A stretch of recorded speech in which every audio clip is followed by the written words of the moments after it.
नमः शिवाय।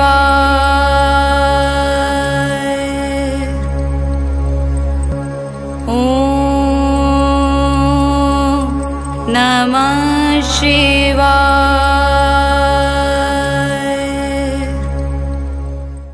वक्रतुंड महाकाय सूर्यकोटी समप्रभ निर्विघ्नं कुरु मे देव सर्वकार्येषु सर्वदा। शिवहर शंकर नमामि शंकर शिवशंकर शंभो। हे गिरिजापती भवानी शंकर शिवशंकर शंभो।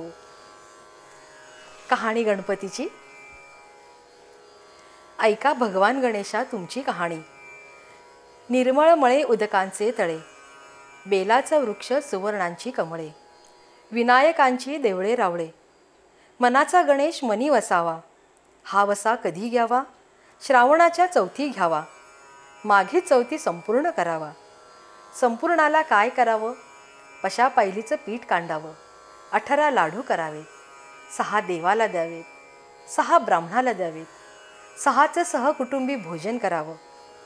अल्पदान महापुण्य असा गजानन मनी स्मरावा।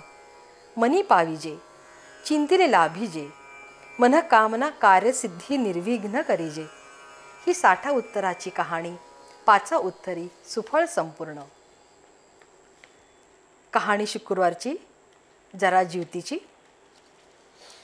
ऐका शुक्रवारा तुमची कहाणी। 8 पाट नगर होतं।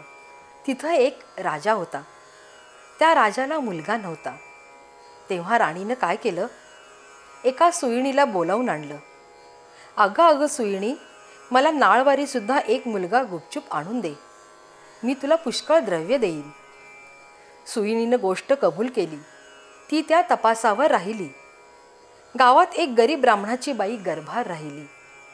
तेव्हा ही सुईण तिच्या घरी गेली आणि तिला सांगू लागली की बाई तू गरीब आहेस, तुझं बाळणपणाचं पोट दुखू लागेल तेव्हा मला कळव, मी तुझं बाळणपण फुकट करीन। तिनं होय म्हणून सांगितलं। नंतर ती सुईण राणीकडे आली। बाईसाहेब, आपल्या नगरात एक अमुक गरीब ब्राह्मणाची बाई गरोदर आहे। तिला नुकताच 2रा महिना लागला आहे। लक्षणं तर सर्व मुलाचीच दिसत आहेत। तेव्हा आपल्या घरापासून तो तिथपर्यंत कोणाच काही कळणार नाही असं एक गुप्त भुयार तयार करावं। आपल्यास काही दिवस गेल्यास अफवा उठवावी, मी तुम्हाला नाळवारी सुद्धा मुलगा आणून देईन। असं ऐकल्यावर राणीला मोठा आनंद झाला आणि जसजसे दिवस जात होते त्याप्रमाणे डोहाळ्याचं ढोंग केलं। पोट मोठं दिसण्याकरिता त्याच्यावर लुगड्यांच्या घड्या बांधल्या, भुयार तयार केलं। 9 मास भरताच बाळणपणाची तयारी केली। इकडे ब्राह्मणबाईचं पोट दुखू लागलं। सुईणीला बोलावून धाडलं। त्याबरोबर तुम्ही पुढं व्हा, मी येते म्हणून सांगितलं। धावत राणीकडे आली। पोट दुखण्याचं ढोंग करू लागली। नंतर ब्राह्मणाच्या घरी आली। बाई तुझी आहे पहिली खेप, डोळे बांधलेस तर भिणार नाहीस, नाही बांधलेस तर भय वाटेल असं सांगून तिचे डोळे बांधले। ती बाळंतीण झाली, मुलगा झाला। सुईणीनं एका दासीकडून भुयाराच्या वाटेनं मुलगा राणीकडे पाठवला। मग तिनं वरवंटा घेऊन त्याला एक कुंचा बांधला आणि तिच्या पुढं ठेवला। मग बाईचे डोळे सोडले। तुला वरवंटाच झाला असं सांगू लागली। तिनं नशिबाला बोट लावलं। मनामध्ये दुःखी झाली। सुईण निघून राजवाड्यात गेली। राणीसाहेब बाळंतीण झाल्याची बातमी पसरली। मुलाचं कोड कौतुक होऊ लागलं। इकडे ब्राह्मणबाईंनी नेम धरला। श्रावण मासी दर शुक्रवारी जीवतीची पूजा करावी आणि नमस्कार करून म्हणावं की जय जीवती माते, आई जिथं माझं बाळ असेल तिथं खुशाल असो असं म्हणून तिने तांदूळ उडवावे, ते या मुलाच्या डोक्यावर पडावे। हिरवं लुगडं नेसणं, हिरव्या बांगड्या लेणं, तसंच कारलीच्या मांडवाखालून जाणं वर्ज्य केलं। तांदळाचं धुणं ओलांडणं बंद केलं। याप्रमाणे ती नेहमी वागू लागली। इकडे राजपुत्र मोठा झाला। एके दिवशी बाहेर फिरायला निघाला। त्या दिवशी ही नाहून आपल्या अंगणात राळे राखीत बसली होती। तेव्हा याची नजर तिजवर गेली। हा मोहित झाला व रात्री तिची भेट घ्यायची म्हणून निश्चय केला। रात्री तिच्या घरी आला। दारात गाय वसरू बांधली होती। चालता चालता राजाचा पाय वासराच्या शेपटीवर पडला। वासराला वाचा फुटली. ते आपल्या आईला म्हणालं, कोण्या पापानं माझ्या शेपटीवर पाय दिला? तेव्हा ती म्हणाली, जो आपल्या आईकडे जावयाला भीत नाही तो तुझ्या शेपटीवर पाय देण्यास भेईल काय? हे ऐकून राजा मागे परतला आणि घरी येऊन त्यानं आपल्या आईपासून काशीत जाण्यासाठी परवानगी मागितली. काशीत जाऊ लागला. जाता जाता एका ब्राह्मणाच्या इथं उतरला. त्या ब्राह्मणाला पुष्कळ मुलं होत होती, पण ती 5वी-6वीच्या दिवशी जात असत. राजा आला. त्या दिवशी चमत्कारच झाला. 5वीचा दिवस होता. राजा दारात निजला होता. 6वी रात्री आली आणि म्हणू लागली, कोण ग मेलं वाटेत पसरलं आहे? जीवती उत्तर करते, अगं अगं, माझं ते नवसाचं बाळ निजलं आहे, मी काही त्याला ओलांडू देणार नाही. मुलगा आज जाणार म्हणून त्या मुलाचे आईबाप दोघे चिंता करत बसले होते. त्यांनी हा संवाद ऐकला. इतक्यात उत्तरात्र झाल्यावर 6वी जीवती आपापल्या रस्त्याने निघून गेल्या. उजाडल्यावर ब्राह्मणाने येऊन राजाचे पाय धरले आणि तुमच्यामुळं आमचा मुलगा जगला, आजचा दिवस मुक्काम करा अशी विनंती केली. राजाने ती मान्य केली. त्याही रात्री याचप्रमाणे प्रकार झाला. दुसऱ्या दिवशी राजा चालता झाला. ब्राह्मणाचा मुलगाही वाढता झाला. काही दिवसांनी राजा काशीस पोचला. पुढं काशीत गेल्यावर यात्रा केली. गयावर्जनाची वेळ आली. पिंड देतेवेळी ते घ्यायला 2 हात वर आले. असं होण्याचं कारण राजानं ब्राह्मणाला विचारलं. ते म्हणाले, घरी जा, साऱ्या गावातल्या बायका पुरुषांना जेवायला बोलव, म्हणजे याचं कारण समजेल. मनाला मोठी चुटपुट लागली. घरी आला. मोठ्या थाटानं मामदं केलं. त्या दिवशी शुक्रवार होता. गावात ताकीद दिली, घरी कोणी चूल पेटवू नये, सगळ्यांनी जेवायला यावं. ब्राह्मणीला मोठं संकट पडलं. राजाला निरोप धाडला, मला जीवतीचं व्रत आहे, माझे नेम पुष्कळ आहेत, ते पाळाल तर जेवायला येईल. राजानं ते कबूल केलं. जिथं तांदूळाचं धुणं होतं ते काढून तिथं सारवून ती आली. हिरव्या बांगड्या भरल्या नाहीत. कारल्याच्या मांडवा खालून गेली नाही. दरवेळेस माझं बाळ जिथं असेल तिथं खुशाल असो असं म्हणे. पुढं पानं वाढली. मोठा थाट जमला. राजानं तूप वाढायला घेतलं. वाढता वाढता ही ज्या पंक्तीत बसली होती तिथं आला. तूप वाढू लागलं. ईश्वरी चमत्कार झाला. बाईला प्रेम पाठून पुन्हा पान्हा फुटला. तिच्या स्तनातून दुधाच्या धारा निघाल्या. त्या त्यांच्या तोंडात उडाल्या. तो हातची तपेली ठेवून रुसून निजला. काही केल्या उठेना. तेव्हा त्याची आई गेली. त्याची समजूत करू लागली. तो म्हणाला, असं होण्याचं कारण काय? तिनं सांगितलं की ती तुझी खरी आई, मी तुझी मानलेली आई, असं सांगून सर्व हकीकत सांगितली. नंतर भोजनाचा समारंभ झाला. पुढं त्यानं आपल्या आईबापास राजवाड्यानजीक मोठा वाडा बांधून देऊन त्यांच्यातसुद्धा आपण राज्य करू लागला. तर जशी जीवती तिला प्रसन्न झाली तशी तुम्हा आम्हा होवो, ही 60 उत्तराची कहाणी 5 उत्तरी सुफळ संपूर्ण. महालक्ष्मी अष्टक.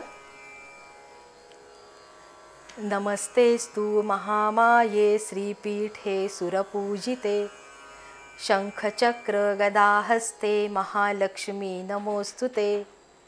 नमस्ते गरुडारूढे कोलासुरभयंकरी, सर्व पाप हरे देवी महालक्ष्मी नमोस्तुते. सर्वज्ञे सर्ववरदे सर्वदुष्ट भयंकरी, सर्व दुःख हरे देवी महालक्ष्मी नमोस्तुते. सिद्धिबुद्धी प्रदे देवी भक्तिमुक्ती प्रदायिनी, मंत्रमूर्ते सदा देवी महालक्ष्मी नमोस्तुते. आद्यंतरहिते देवी आद्यशक्ती महेश्वरी, योगजे योग संभूते महालक्ष्मी नमोस्तुते. स्थूल सूक्ष्म महारौद्रे महाशक्ती महोदरे, महापाप हरे देवी महालक्ष्मी नमोस्तुते.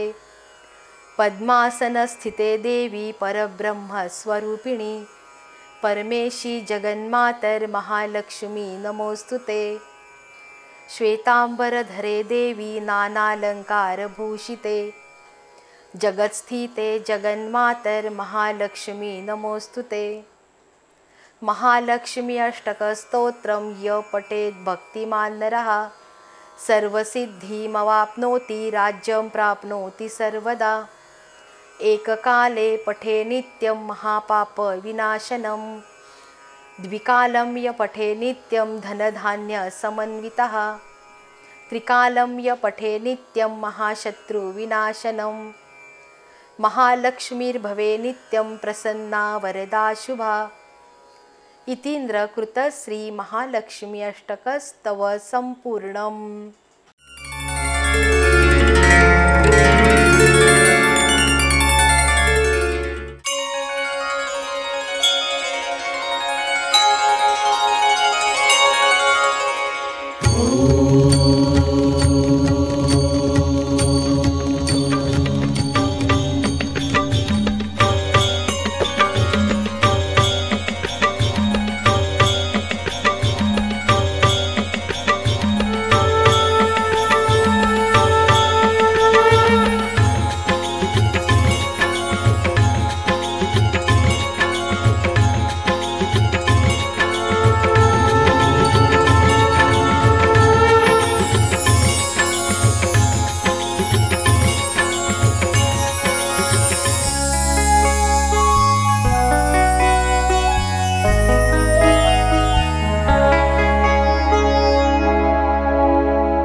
शिवस्तुती।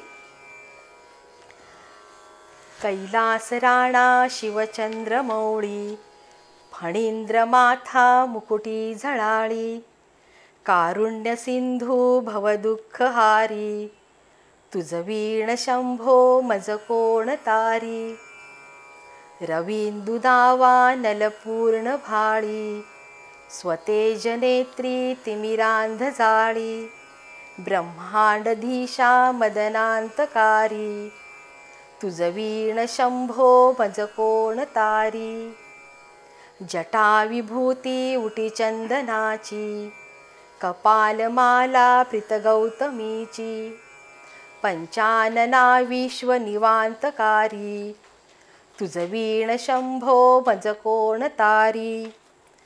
वैराग्ययोगी शिवशूलपाणी, सदा समाधी निजबोधवाणी, उमानिवासा त्रिपुरांतकारी, तुझ वीण शंभो मज कोण तारी।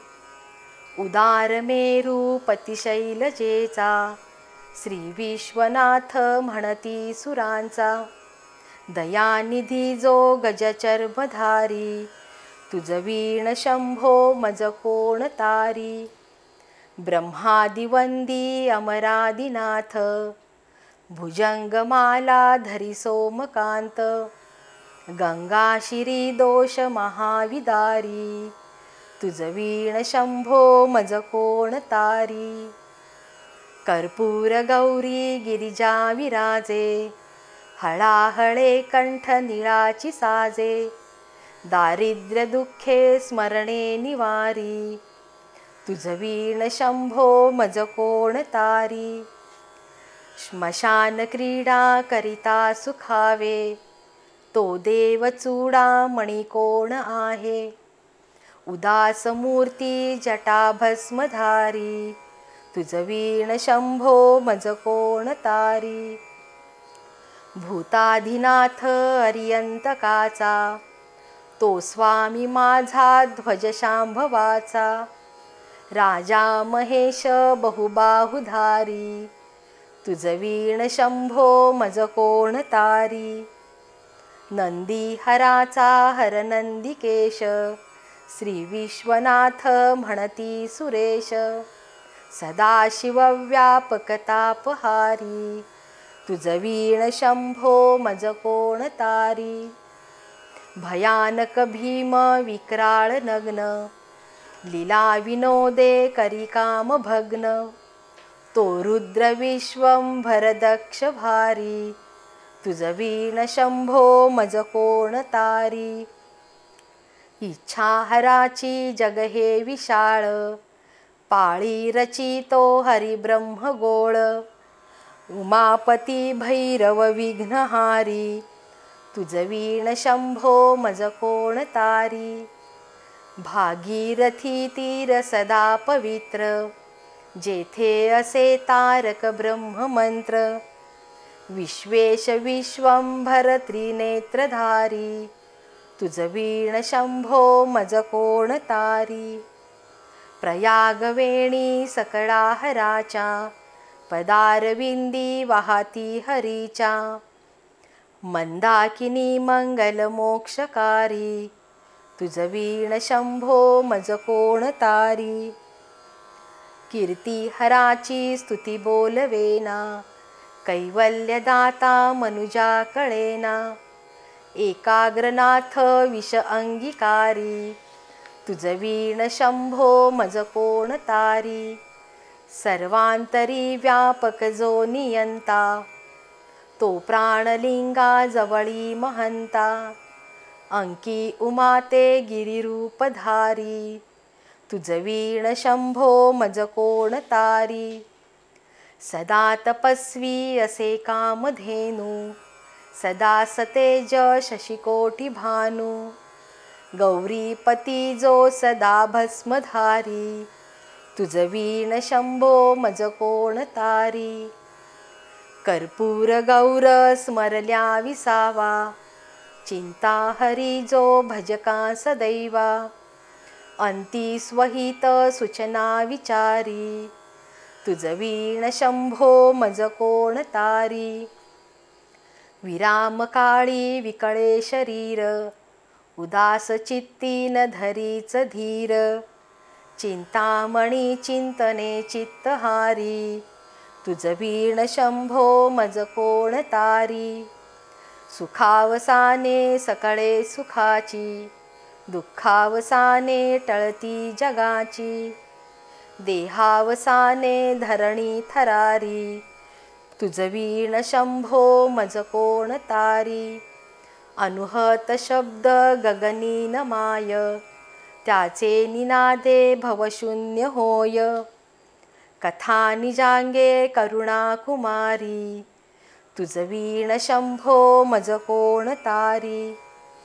शांती स्वलीला वदनी विकासे, ब्रह्मांड गोळी असुनी न दिसे. बिल्ली भवानी शिव ब्रह्मचारी, तुझ वीण शंभो मज कोण तारी. पितांबरे मंडित नाभिजाची, शोभा जडित वरी किंकिणींची. देवदत्त दुरितांतकारी, तुझ वीण शंभो मज कोण तारी. जीवा शिवांची जडली समाधी, विठला प्रपंची तुटली उपाधी. शुद्ध स्वरे गर्जती वेदचारी, तुझ वीण शंभो मज कोण तारी. निधान कुंभ भरला अभंग, पहा निजांगे शिवज्योतिर्लिंग. गंभीर धीर सुरचक्रधारी, तुझ वीण शंभो मज कोण तारी. मंदार बिल्वे बकुले सुवासी, माला पवित्र वहा शंकरासी. काशीपुरी भैरव विश्वतारी, तुझ वीण शंभो मज कोण तारी. जाई जुई चंपक पुष्प जाती, शोभे गळा मालती माळ हाती. प्रताप सूर्य शरचापधारी, तुझ वीण शंभो मज कोण तारी. अलक्ष मुद्रा श्रवणी प्रकाशे, संपूर्ण शोभा वदनी विकासे.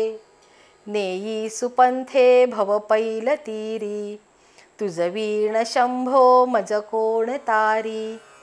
नागेश नामा सकळा जिव्हाळा, मना जपे रे शिवमंत्रमाळा. पंचाक्षरी ध्यान गुहा विहारी, तुझ वीण शंभो मज कोण तारी. एकांती ये रे गुरुराज स्वामी, चैतन्य रूपी शिवसौख्य नामी. शिणलो दयाळा बहुसाळ भारी, तुझ वीण शंभो मज कोण तारी.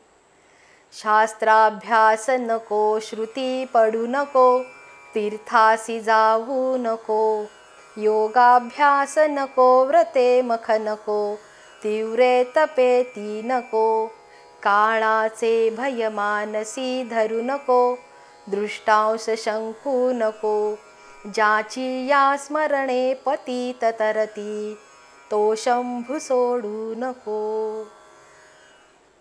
बी चॅनल प्रस्तुत आणि राजेश सिल्वर प्रायोजित निजश्रावण समाप्त. इति शिवार्पणमस्तु.